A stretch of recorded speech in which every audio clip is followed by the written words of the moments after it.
Hey guys, welcome back to my channel. ನಮ್ಮ ಇವತ್ತಿನ blog ಒಂದು ಕುಕಿಂಗ್ ಬ್ಲಾಗ್ ಆಗಿರುತ್ತೆ. ನೀವು ಯಾರಾದರೂ ನನ್ನ ಚಾನಲ್ನ ಫಸ್ಟ್ ಟೈಮ್ ನೋಡ್ತಾ ಇದ್ದೀರಂದ್ರೆ ಮರಿದಿರೋ ಚಾನಲ್ನ ಸಬ್ಸ್ಕ್ರೈಬ್ ಮಾಡ್ಕೊಂಡು ನೋಡಿ ಅಂತ ಹೇಳ್ತಾ ಬನ್ನಿ ತಡ ಮಾಡಿ ಲೆಟ್ಸ್ ಗೆಟ್ ಸ್ಟಾರ್ಟೆಡ್.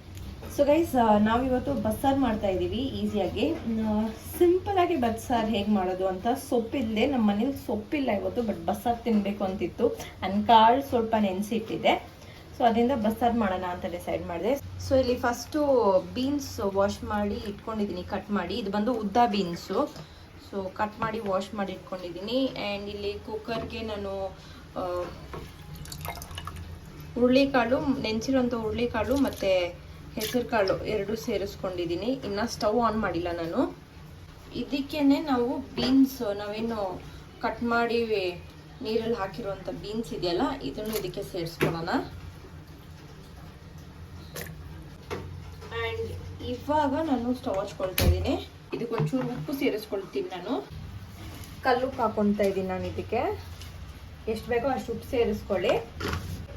ಮೀಡಿಯಮ್ ಫ್ಲೇಮಲ್ಲಿ ಇಟ್ಕೊಂಡು ಲಿಡ್ ಕ್ಲೋಸ್ ಮಾಡಿ ಒಂದು ವಿಸಿಲ್ ಬಿಡೋಣ ಸಾಕು. ಕಾಳು ನೆನೆಸಿರೋದ್ರಿಂದ ಒಂಚೂರು ಬೇಗನೆ ಕುಕ್ ಆಗುತ್ತೆ. ಪ್ಲಸ್ ನಾವು ಒಗ್ಗರಣೆ ಬೇರೆ ಹಾಕ್ತೀವಲ್ಲ, ಸೊ ಕರೆಕ್ಟ್ ಇರುತ್ತೆ. ಅಷ್ಟರಲ್ಲಿ ಮಸಾಲೆ ರೆಡಿ ಮಾಡ್ಕೊಬಿಡೋಣ. ಸೊ ಇಲ್ಲಿ ನಾವು ಬೆಳ್ಳುಳ್ಳಿ ತಗೊಂಡಿದ್ದೀವಿ. ಫಸ್ಟು ಬೆಳ್ಳುಳ್ಳಿನ ಚೆನ್ನಾಗಿ ಜಜ್ಕೊಬಿಡೋಣ. ಜಜ್ಕೊಳ್ಳೋದು ಆ್ಯಸ್ ಇನ್ ಬಿಡಿಸ್ಕೋಬೇಕು. ನಾನು ಚಿಕ್ಕದಾಗಿರೋದ್ರಿಂದ 2 ಗಡ್ಡೆ ಬೆಳ್ಳುಳ್ಳಿ ತಗೊಂಡಿದ್ದೀನಿ. ನೀವು ನೋಡ್ಕೊಂಡು ತಗೊಳ್ಳಿ, ಬಟ್ ನಾನು ಫುಲ್ 2 ಯೂಸ್ ಮಾಡಲ್ಲ. ಒಗ್ಗರಣೆಗೆ ಮಸಾಲಕ್ಕೆ ಎಲ್ಲ ಸೇರಿಸಿ 2 ತಗೊಂಡಿದ್ದೀನಿ. ಸಾರು ಒಗ್ಗರಣೆ ಪ್ಲಸ್ ಪಲ್ಯಕ್ಕೆ ಒಗ್ಗರಣೆಗೆ. ಆ್ಯಂಡ್ ಆಲ್ಸೋ ನಾನು ಚಿಪ್ಪೆ ಸಮೇತನೇ ಯೂಸ್ ಮಾಡ್ತೀನಿ. ಚಿಪ್ಪೆ ಏನು ಬಿಡಿಸ್ತಿಲ್ಲ, ಬರೀ ಮೇಲ್ಗಡೆ ಅದು ಒಟ್ಟು ಏನಿದೆಯೋ ಮೇಲ್ಗಡೆ ಇರೋ ಒಟ್ಟು ಮಾತ್ರ ಬಿಡಿಸ್ಕೊಳ್ತೀನಿ. ಫುಲ್ಲು ಸಿಪ್ಪೆ ಬಿಡ್ಸೋಕೆ ಹೋಗಲ್ಲ ಬೆಳ್ಳುಳ್ಳಿದು. ಫಸ್ಟು ಫುಲ್ ಬಿಡಿಸ್ಕೊಂಡು ಆಮೇಲೆ ಸೆಗ್ರಿಗೇಟ್ ಮಾಡ್ಕೋತೀನಿ ಎಷ್ಟು ಬೇಕು ಅಂತ. ಮೆಷರ್ಮೆಂಟ್ಸ್ ಕೇಳಿದ್ರೆ ನನಗೆ ಮೆಷರ್ಮೆಂಟ್ಸ್ ಗೊತ್ತಿಲ್ಲ, ನಾನು ಹಂಗೆ ಹಾಕ್ತೀನಿ. ಮೆಷರ್ಮೆಂಟ್ಸ್ ಏನು ನಾನು ಮಾಡ್ಕೊಂಡು ಹಾಕೊಳ್ಳಲ್ಲ. ನೀವು ಲೈಕ್ ಇನ್ ಕೇಸ್ ನಿಮಗೆ ಮೆಷರ್ಮೆಂಟ್ ಬೇಕಂದರೆ ನೀವು ಮೆಷರ್ಮೆಂಟ್ಸ್ ತೊಗೊಂಡು ಹಾಕ್ಕೊಳ್ಳಿ. ನಾನಿಲ್ಲಿ ಇಬ್ಬರಿಗಾಗೋಷ್ಟು ಕ್ವಾಂಟಿಟಿಯಲ್ಲಿ ಮಾಡ್ಕೊಳ್ತೀನಿ. ಇಬ್ಬರಿಗೆ 2 ಹೊತ್ತು ಆಗೋ ಥರ. ಸಾರಿಗೊಂದು 4, ಬೆಳ್ಳುಳ್ಳಿ ಹುಳ್ಳು, ಪಲ್ಯಕ್ಕೊಂದು 4, ಮಿಕ್ಕಿದು ಮಸಾಲಕ್ಕೆ. ಸಾರ್ಗೇನು ಮಸಾಲೆ ರುಬ್ತೀವೋ ಅದು ಅಷ್ಟೇ. ಅದಕ್ಕೆ ಇನ್ನೊಂದು ಅಷ್ಟೇ ಎತ್ತಿಕ್ಕಿದ್ದೀನಿ, ಬೇಕಂದರೆ ಆಮೇಲೆ ಯೂಸ್ ಮಾಡ್ಕೋತೀನಿ. ಇವಾಗ ಈರುಳ್ಳಿ ನಾನು ಆ್ಯಕ್ಚುಲಿ ಸಾರಿಗೆ, ಪಲ್ಯಕ್ಕೆ, ಹಾಗೆ ಸಾರು ಒಗ್ಗರಣೆಗೆ ಎರಡಕ್ಕೂ ಸೇರಿಸಿ 2 ದಪ್ಪ ಈರುಳ್ಳಿ ತಗೊಂಡಿದ್ದೀನಿ. ಅದರಲ್ಲಿ ಅರ್ಧ ಸಾರಿಗೆ ಹಾಕ್ತೀನಿ, ಅರ್ಧ ಒಗ್ಗರಣೆಗೆ, ಸಾರು ಒಗ್ಗರಣೆಗೆ ಯೂಸ್ ಮಾಡ್ತೀನಿ. ದಪ್ಪ ಈರುಳ್ಳಿ ಒಂದು ಫುಲ್ಲು ಪಲ್ಯಕ್ಕೆ ಯೂಸ್ ಮಾಡ್ತೀನಿ, ಪಲ್ಯ ಒಗ್ಗರಣೆ ಕೊಡೋ ಹೊತ್ತಿಗೆ. ಸೊ ಸಾರು ಸಿಂಪಲ್ ಆಗಿ ಮಾಡ್ತಿರೋದು ನಾನು.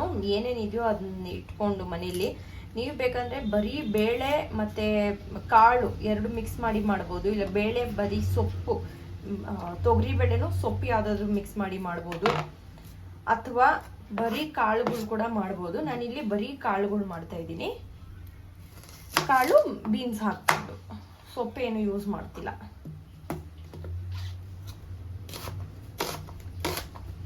ದಪ್ಪನೆ ಇಟ್ಕೋತೀನಿ ಈರುಳ್ಳಿ ರುಬ್ಬಕ್ಕೆ. 1 ಟೊಮ್ಯಾಟೊ,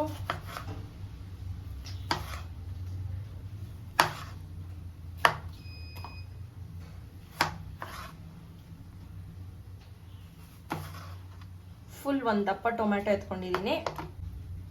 ಇದಿಷ್ಟು ರುಬ್ಕೊಳ್ಳೋಕ್ಕೆ. ಇದಕ್ಕೊಂಚೂರು ಜೀರಿಗೆ ಕೂಡ ಸೇರಿಸ್ಕೊಳ್ಳೋಣ. ಇದಕ್ಕೊಂದಿಷ್ಟು ಜೀರಿಗೆ ಸೇರಿಸ್ಕೊಳ್ತಾ ಇದ್ದೀನಿ. ಒಗ್ಗರಣೆಗೂ ಒಂಚೂರು ಜೀರಿಗೆ ಹಾಕೊಳ್ಳೋಣ. ಇಷ್ಟು ರುಬ್ಕೊಳ್ಳೋಕ್ಕೆ. ಇದ್ರ ಜೊತೆ ಕಾಯಿ ಹಾಕೋಬೇಕು. ನಾನು ತೆಂಗಿನಕಾಯಿ ಹೊಡೆದು ತೆಂಗಿನಕಾಯಿ ಎತ್ಕೊಬರ್ತೀನಿ. ಸೊ ಇಷ್ಟು 1/4 ಭಾಗ ಆಗಿರೋಂಥ ತೆಂಗಿನಕಾಯಿ. ಇದು ಕಳ್ಸಿದ ಕಾಯಿ. ಸೊ ಇದು ಹೊಡೆದು ಹಿಂಗಾಯ್ತು. ಇಷ್ಟು ಪೀಸ್ ನಾನು ಯೂಸ್ ಮಾಡ್ತೀನಿ ಸಾರಿಗೆ. ನನಗೊಂಚೂರು ಸಾರು ಗಟ್ಟಿ ಇರಬೇಕು, ಅದಕ್ಕೆ ಒಂಚೂರು ಜಾಸ್ತಿನೇ ಎತ್ಕೊಳ್ತೀನಿ. ಇವಾಗ ಕಾಯೆಲ್ಲ ಬಿಡಿಸ್ಕೊಂಡು ಕಾಯಿ ಕಟ್ ಮಾಡ್ಕೊಳ್ಳೋಣ.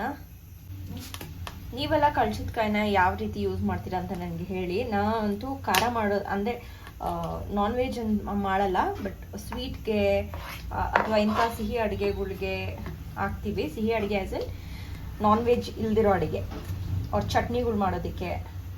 ನಂಗೆ ಆ್ಯಕ್ಚುಲಿ ತೆಂಗಿನಕಾಯಿ ಬಿಡಿಸೋದಕ್ಕೆ ಬರಲ್ಲ. ಇದೊಂದು ದೊಡ್ಡ ಟಾಸ್ಕ್ ನನಗೆ. ನಾನೇನು ಮಾಡ್ತೀನಿ ಅಂದರೆ ಈ ಥರ ತೆಂಗಿನಕಾಯಿ ಹೊಡಿತೀನಲ್ಲ, ಈ ಥರ ತೆಂಗಿನಕಾಯಿ ಹೊಡೆದ್ಬಿಟ್ಟು ನಾವು ಓವರ್ ನೈಟ್ ಫ್ರಿಜ್ಜಲ್ಲಿ ಇಟ್ಬಿಡ್ತೀನಿ. ಆವಾಗ ನೆಕ್ಸ್ಟ್ ಡೇ ಈಸಿಯಾಗಿ ಬಂದ್ಬಿಡುತ್ತೆ ಅಂತ ರಫಾಗಿ ಚಾಪ್ ಮಾಡ್ಕೊಳ್ತೀನಿ.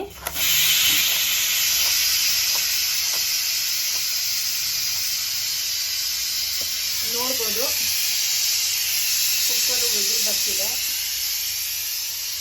ಅಷ್ಟರಲ್ಲಿ ನಮ್ಮ ಶಾಪಿಂಗ್ ಕೂಡ ಆಗ್ತಾ ಇದೆ ಮಸಾಲೆಗೆ. ಸೊ ಒಂದು ವಿಸಿಲ್ ಬಂತು. ಇವಾಗ ನಾನು ಸ್ಟವ್ ಆಫ್ ಮಾಡ್ಬಿಡೋಣ. ಸೊ ನಾವು ಯೂಸ್ ಮಾಡ್ತಿರೋ ಟೊಮ್ಯಾಟೊ ಬಂದ್ಬಿಟ್ಟು ನಾಟಿ ಟೊಮ್ಯಾಟೊ. ಸೊ ಇದಕ್ಕೆ ಹುಳಿ ಹಾಕ್ಬೇಕಾದ್ರೆ ನೋಡ್ಕೊಂಡು ಹಾಕೊಳ್ಳಿ. ನಾನು ಇದಕ್ಕೆ ರುಬ್ಬೇಕಾದ್ರೆ ಹುಳಿ ಹಾಕ್ಬಿಡ್ತೀನಿ. ಇಷ್ಟು ಹುಣಸೆ ತೊಗೊಂಡಿದ್ದೀನಿ, ಇಷ್ಟೇ ಸಾಕು. ಇಬ್ಬರಿಗೆ ಆಗೋಷ್ಟು ಮಾಡ್ತಾ ಇರೋದು, ಅದಕ್ಕೆ ನಮ್ಗೆ ಇಷ್ಟೇ ಸಾಕು ಹುಳಿ. ಸೊ ಇವಾಗ ಇದನ್ನ ಮಿಕ್ಸಿಗೆ ಹಾಕೊಂಡು ರುಬ್ಕೊಂಡ್ಬಂದು ಬರೋಣ. ಸೊ ಗೈಸ್ ಬೇಳೆ ಬೆಂದಿದೆ ನೀಟಾಗಿ. ಒಂದೇ ವಿಸಿಲ್ಗೆ ನೋಡ್ಬೋದು, ಒಂದೇ ವಿಸಿಲ್ಗೆ ಎಷ್ಟು ಚೆನ್ನಾಗಿ ಬೆಂದಿದೆ ಅಂತ ಅಂದ್ಬಿಟ್ಟು. ಇಲ್ಲಿ ಕೆಳಗಡೆ ನೀರಿದೆ, ಇಲ್ಲಿ ಕಾಳೆಲ್ಲ ಸೋರ್ಕೊತಾ ಇದೆ, ನೀರು ಸೋರಿಸ್ತಾ ಇದ್ದೀನಿ. ಆ್ಯಂಡ್ ಇಲ್ಲಿ ಟೊಮ್ಯಾಟೊ ರುಬ್ಕೊಂಡಿದ್ದೀನಿ.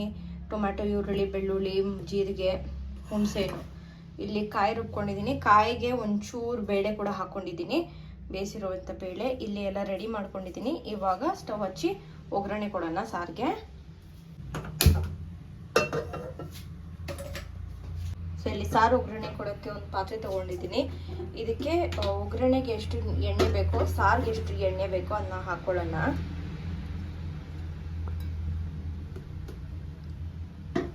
ಒನ್ ಟು 1.5 ಸ್ಪೂನ್ಸ್ ಎಣ್ಣೆ ಹಾಕಿದ್ದೀನಿ ಅಷ್ಟೇ ನಾನು, ಸಾಕು. ಇವಾಗ ಎಣ್ಣೆ ಕಾದ್ಮೇಲೆ ಇದಕ್ಕೆ ಒಂಚೂರು ಒಗ್ಗರಣೆ ಹಾಕೋಣ.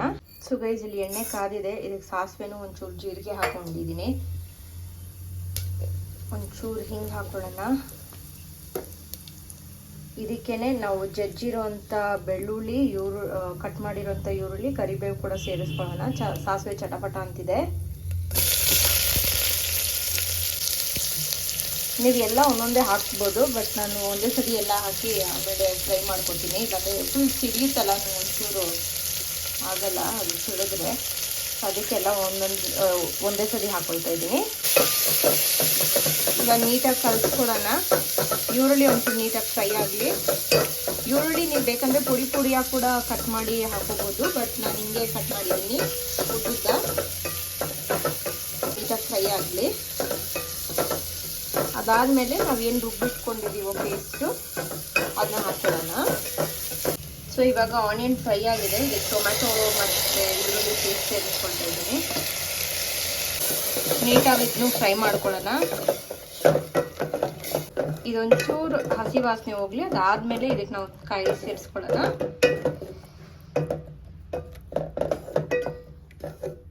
ಇದೊಂಚೂರು ಹಸಿ ವಾಸನೆ ಹೋಗೋದು ತುಂಬ ಇಂಪಾರ್ಟೆಂಟ್. ಯಾಕಂದರೆ ನಾವು ಯಾವುದೇ ರೀತಿಯಾಗಿ ಟೊಮ್ಯಾಟೊ, ಈರುಳ್ಳಿ ಎಲ್ಲ ಫಸ್ಟೇ ಫ್ರೈ ಮಾಡ್ಕೊಂಡು ಆಮೇಲೆ ರುಬ್ಕೊಂಡಿಲ್ಲ.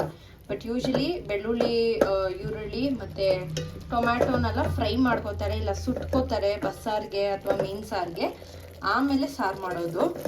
ಬಟ್ ನಾನು ಒಂದೇ ಸತಿ ಹಿಂಗೆ ಕಟ್ ಮಾಡಿಬಿಟ್ಟು ಮಿಕ್ಸಿಯಲ್ಲಿ ಹಾಕ್ಬಿಟ್ಟು ಒಗ್ಗರಣೆಯಲ್ಲೇ ಫ್ರೈ ಮಾಡ್ಕೋತೀನಿ. ಇದೇ ರೀತಿಯಾಗಿ ಮೀನು ಸಾರು ಕೂಡ ಮಾಡೋದು. ಮೀನು ಸಾರಿಗೂ ಸೇಮ್ ಮಸಾಲ.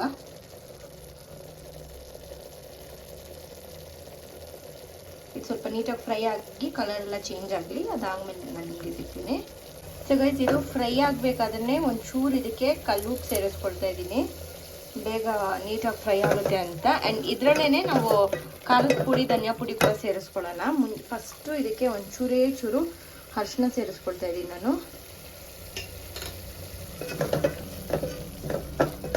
ಹಸೆ ವಾಸನೆ ನೀಟಾಗಿ ಬೇಗ ಹೋಗುತ್ತೆ ಇವಾಗಲೇ ಸೇರಿಸ್ಕೊಂಡ್ರೆ ಅಂತ. ಇದಕ್ಕೆ ಖಾರದ ಪುಡಿ ಎಲ್ಲ ಸೇರಿಸ್ಕೊಳ್ಳೋಣ. ಸೊ ಒಣಗಿದ ಮೆಣಸಿನ್ಕಾಯಿ ಖಾರ ಇದೆ. ಸೊ ಖಾರದ ಪುಡಿ ನಾನು ಅರ್ಧ ಸ್ಪೂನ್ ಸೇರಿಸ್ಕೊಂಡಿದ್ದೀನಿ, ಯಾಕಂದರೆ ಇದು ಖಾರ ಜಾಸ್ತಿ ಇರೋದ್ರಿಂದ. ಆ್ಯಂಡ್ ಧನಿಯಾ ಪುಡಿ 1 ಸ್ಪೂನು. ನೀಟಾಗಿ ಇದನ್ನ ಫ್ರೈ ಮಾಡ್ಕೊಳ್ಳೋಣ, ಹಸಿ ವಾಸನೆ ಹೋಗಲಿ ಧನಿಯಾ ಪುಡಿ, ಖಾರದ ಪುಡಿದು. ಅದಾದಮೇಲೆ ರುಬ್ಬಿರೋಂಥ ಕಾಯಿ ಸೇರಿಸ್ಕೊಳ್ಳೋಣ. ಈ ಖಾರದ ಪುಡಿ ಕಲರು ಬರುತ್ತೆ ಆ್ಯಂಡ್ ಖಾರನೂ ಜಾಸ್ತಿ ಇದೆ, ಅದಕ್ಕೆ ನಾನು ಸ್ವಲ್ಪನೇ ಹಾಕಿದ್ದೀನಿ ನೋಡಿಕೊಂಡು.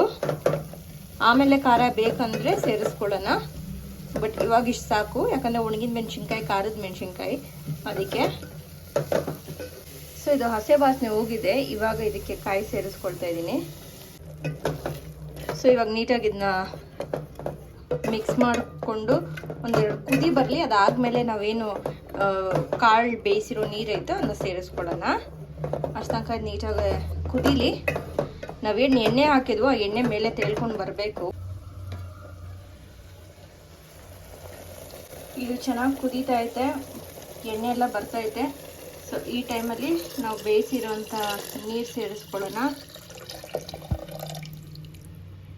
ಇನ್ ಕೇಸ್ ನಿಮಗೆ ಇನ್ನೊಂಚೂರು ನೀರು ಬೇಕು ಅಂದರೆ ಹಾಕ್ಕೊಂಡು ಮಿಕ್ಸ್ ಮಾಡ್ಕೊಳ್ಳಿ. ನಿಮ್ಗೆ ಎಷ್ಟು ನೀರು ಬೇಕೋ ಅಷ್ಟು ಹಾಕ್ಕೊಂಡು ಕನ್ಸಿಸ್ಟೆನ್ಸಿ ಸೆಟ್ ಮಾಡ್ಕೊಳ್ಳಿ. ಇದು ಇನ್ನೂ ಕುದಿಯುತ್ತೆ, ಕುದ್ಮೇಲೆ ಇನ್ನೂ ಗಟ್ಟಿ ಆಗುತ್ತೆ. ಸೊ ಈ ಸ್ಟೇಜಲ್ಲಿ ಉಪ್ಪು ಕೂಡ ಚೆಕ್ ಮಾಡ್ಕೊಳ್ಳಿ. ಉಪ್ಪು ಚೆಕ್ ಮಾಡಿ ಇನ್ ಕೇಸ್ ಉಪ್ಪು ಖಾರ ಬೇಕಂದರೆ ಅಡ್ಜಸ್ಟ್ ಮಾಡ್ಕೊಳ್ಳಿ. ಸೊ ನನಗೆ ಖಾರ ಬೇಡ, ಉಪ್ಪು ಒಂಚೂರು ಬೇಕಾಗುತ್ತೆ. ಸೊ ಅದಕ್ಕೆ ಒಂಚೂರೇ ಚೂರು ಕಲ್ಲುಪ್ಪು ಹಾಕಿದ್ದೀನಿ. ಒಂಚೂರು ಮಿಕ್ಸ್ ಮಾಡಿಕೊಂಡು ಚೆನ್ನಾಗಿ ಕುದೀಲಿ. ಬಸ್ಸಾರು ಅಂದರೆ ಯೂಶ್ವಲಿ ತೆಳ್ಳಗಿರಬೇಕು, ಬಟ್ ನಮ್ಮ ಮನೇಲಿ ಒಂಚೂರು ಅವ್ರಿಗೆ ಸಾರು ಗಟ್ಟಿ ಇರಬೇಕು. ಸೊ ಒಂಚೂರು ಸಾರು ಗಟ್ಟಿ ಬರಲಿ, ಚೆನ್ನಾಗಿ ಸಾರು ಕುದ್ದಿ ಘಮ ಘಮ ಅಂತ ಸ್ಮೆಲ್ ಬರಲಿ, ಅಷ್ಟವರೆಗೂ ಕುದೀಲಿ. ಅದಾದಮೇಲೆ ನಾನು ನಿಮಗೆ ಸಿಗ್ತೀನಿ. ಅಷ್ಟರಲ್ಲಿ ಪಲ್ಯ ಒಗ್ಗರಣೆ ಹಾಕ್ಕೊಬಿಡೋಣ.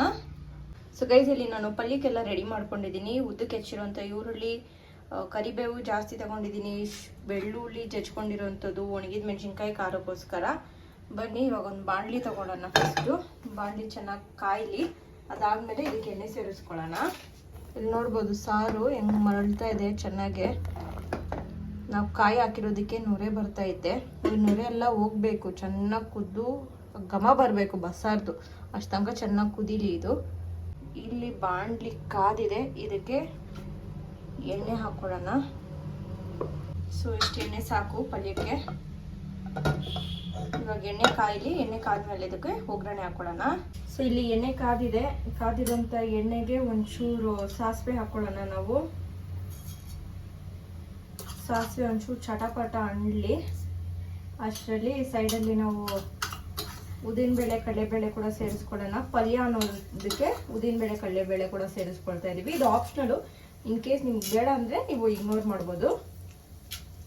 ಈ ಸೈಡು ಸಾಸಿವೆ ಚಟಪಟ ಅಂತ ಇದೆ. ನೀವೆಲ್ಲ ರೆಡಿ ಮಾಡಿ ಇಟ್ಕೊಬಿಡಿ ಸೈಡಲ್ಲಿ, ಸೊ ದ್ಯಾಟ್ ಸ್ಟವ್ ಹಚ್ಚಿದ ತಕ್ಷಣ ಪಟಪಟ ಅಂತ ಬೇಗ ಆಗೋಗ್ಲಿ ಅಂತ. ಇದಕ್ಕೆ ಜಜ್ಜಿರೋಂಥ ಬೆಳ್ಳುಳ್ಳಿ ಸೇರಿಸ್ಕೊಳ್ಳೋಣ.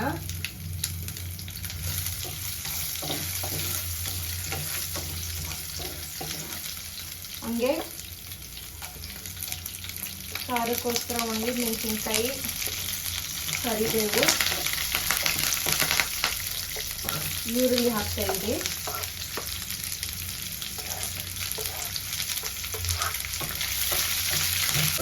ಆನಿಯನ್ ಚೆನ್ನಾಗಿ ಫ್ರೈ ಆಗಲಿ. ಇದು ನಾವು ಇದಕ್ಕೆ ಒಂಚೂರು ಹಿಂಗೆ ಹಾಕೊಳ್ಳೋಣ. ಹಿಂಗೆ ಒಂಚೂರು ಜಾಸ್ತಿ ಹಾಕ್ಕೊಳ್ಳಿ, ಫ್ಲೇವರು ಚೆನ್ನಾಗಿರುತ್ತೆ. ಪ್ಲಸ್ ಕಾಳು ಹಾಕಿರೋದಕ್ಕೆ ಗ್ಯಾಸು ಆಗಲ್ಲ.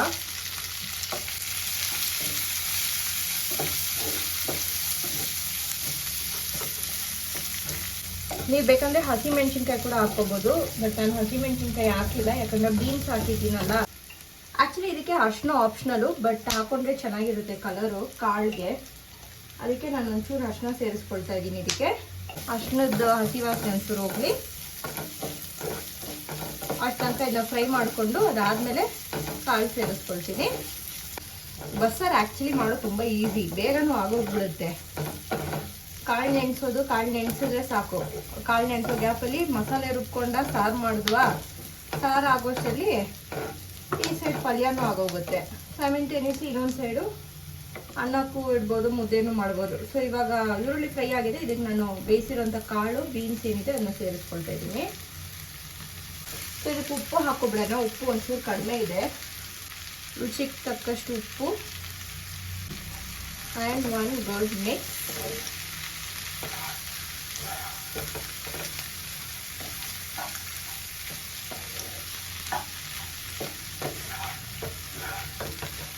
ಒಂದೇ ವಿಸಿಲ್ ಕೊಟ್ಟಿರೋದಕ್ಕೆ ಕಾಳು ಬೀನ್ಸು ಎಲ್ಲ ಕಾಣಿಸ್ತೈತೆ, ಇಲ್ಲಾಂದರೆ ಫುಲ್ಲು ಕಿಚಡಿ ಥರ ಆಗೋಗ್ಬಿಟ್ಟಿರೋದು. ನೆನೆಸಿದೀವಲ್ಲ, ನೆನೆಸಿರೋದಕ್ಕೆ ಬೇಗ ಕುಕ್ ಆಗೋಗ್ಬಿಟ್ಟಿದೆ. ಹಾಗೆ ನೀವು ತಪ್ಪಲೆಯಲ್ಲಿ ಹಂಗೆ ಬೇಯಿಸ್ಕೊಂಡು ಕೂಡ ಮಾಡ್ಬೋದು, ಬಟ್ ನಾನು ಸ್ವಲ್ಪ ಬೇಗ ಆಗುತ್ತೆ ಅಂತ ಅಂದ್ಬಿಟ್ಟು ಕುಕ್ಕರಲ್ಲಿ ಹಾಕಿರೋದು. ನಿಮಗೆ ಆಪ್ಷನಲ್ ಯಾವ ಕಾಳು ಬೇಕೋ ಆ ಕಾಳು ಹಾಕೊಂಡು ಯೂಸ್ ಮಾಡಿ ಬಸ್ಸಾರು ಮಾಡಿ, ಸೂಪರಾಗಿರುತ್ತೆ. ಮೇನ್ ಇದಕ್ಕೆ ಬೇಯಿಸಿರೋ ಕಾಳು ಬೇಳೆನೋ ಬೇಯಿಸಿರೋ ನೀರೇ ಇಂಪಾರ್ಟೆಂಟು. ಸೊಪ್ಪು ಆದರೆ ಸೂಪರಾಗಿರುತ್ತೆ. ಇನ್ನು ಇದು ಒಂದು 2 ಮಿನಿಟ್ಸ್ ನೀಟಾಗಿ ಫ್ರೈ ಆಗಲಿ. ಆದಮೇಲೆ ಸ್ಟವ್ ಆಫ್ ಮಾಡಿಬಿಡೋಣ. ಇದಾದಮೇಲೆ ನೀಟಾಗಿ ಸ್ಟವ್ ಆಫ್ ಮಾಡಿಬಿಡೋಣ. ಸೊ ಇಲ್ಲಿ ಪಲ್ಯ ಆಲ್ಮೋಸ್ಟ್ ರೆಡಿ ಆ್ಯಂಡ್ ಇಲ್ಲಿ ಸಾರು ಆಲ್ಮೋಸ್ಟ್ ಆಗ್ತಾ ಇದೆ, ಚೆನ್ನಾಗಿ ಕುದೀತಾ ಇದೆ. ಘಮ ಅಂತೂ ನಿಮಗೆ ನಿಜ ಹೇಳೋಕ್ಕಾಗಲ್ಲ, ಅಷ್ಟು ಸೂಪರಾಗಿ ಬರ್ತೈತೆ. ನೀವು ನಾರ್ಮಲಾಗಿ ಎಲ್ಲ ಹುರಿದು ಮಾಡಿದ್ರೆ ಹೆಂಗಿರುತ್ತೆ ಅದೇ ಟೇಸ್ಟೇ ಇರುತ್ತೆ. ಟೇಸ್ಟಲ್ಲಿ ಏನೂ ವ್ಯತ್ಯಾಸ ಆಗಲ್ಲ. ಉಪ್ಪು ಖಾರ ಚೆಕ್ ಮಾಡ್ಕೊಳ್ಳಿ. ಹುಳಿ ಬೇಕಂದ್ರೆ ಇನ್ನೊಂಚೂರು ಹಾಕ್ಬೋದಿತ್ತು. ನೀವು ಬೇಕಂದರೆ ಹುಣಸೆಯನ್ನು ಕಿವುಚ್ಬಿಟ್ಟು ಹುಳಿ ಹಾಕ್ಬೋದು. ಬಟ್ ನಾನು ರುಬ್ಬಕ್ಕೆ ಒಂದೇ ಸತಿ ಹಾಕ್ಬಿಟ್ಟಿದ್ದೀನಿ. ಒಂದೇ ಒಂದು ಟೊಮೆಟೊ ಹಾಕಿದ್ದೀನಿ. ಇದನ್ನೊಂಚೂರು 2 ಮಿನಿಟ್ಸ್ ಕುದೀಲಿ. ಅದಾದಮೇಲೆ ಆಫ್ ಮಾಡಿಬಿಡೋಣ. ಸಾರು ಸೂಪರಾಗಿದೆ. ಈ ಸೈಡು ಪಲ್ಯನೂ ರೆಡಿ. ಆಫ್ ಮಾಡಿಬಿಟ್ಟೆ. ಎರಡೂ ಒಂದು ಸರ್ವಿಂಗ್ ಬೌಲಲ್ಲಿ ಹಾಕ್ಕೊಂಡು ನಾನು ನಿಮ್ಗೆ ತೋರಿಸ್ತೀನಿ. ಸೊ ಗೈಸ್, ಬಿಸಿ ಬಿಸಿ ಅನ್ನ, ಬಸ್ಸಾರು ಹಾಗೂ ಕಾಳು ಪಲ್ಯ ರೆಡಿ ಟು ಈಟ್. ಹೇಗೆ ಸಿಂಪಲಾಗಿ ಮಾಡೋದು ಅಂತ ನಾನು ನಿಮಗೆ ತೋರಿಸಿದ್ದೀನಿ. ನಿಮಗೆ ಈ ವ್ಲಾಗ್ ಇಷ್ಟ ಆಗಿದ್ದಲ್ಲಿ ಖಂಡಿತ ಟ್ರೈ ಮಾಡಿ ನನಗೆ ಕಾಮೆಂಟ್ ಸೆಕ್ಷನಲ್ಲಿ ತಿಳಿಸಿ. ಆ್ಯಂಡ್ ಮರಿದಿರ ನನ್ನ ಚಾನಲ್ ಸಬ್ಸ್ಕ್ರೈಬ್ ಮಾಡಿ ಅಂತ ಹೇಳ್ತಾ thank you so much for watching.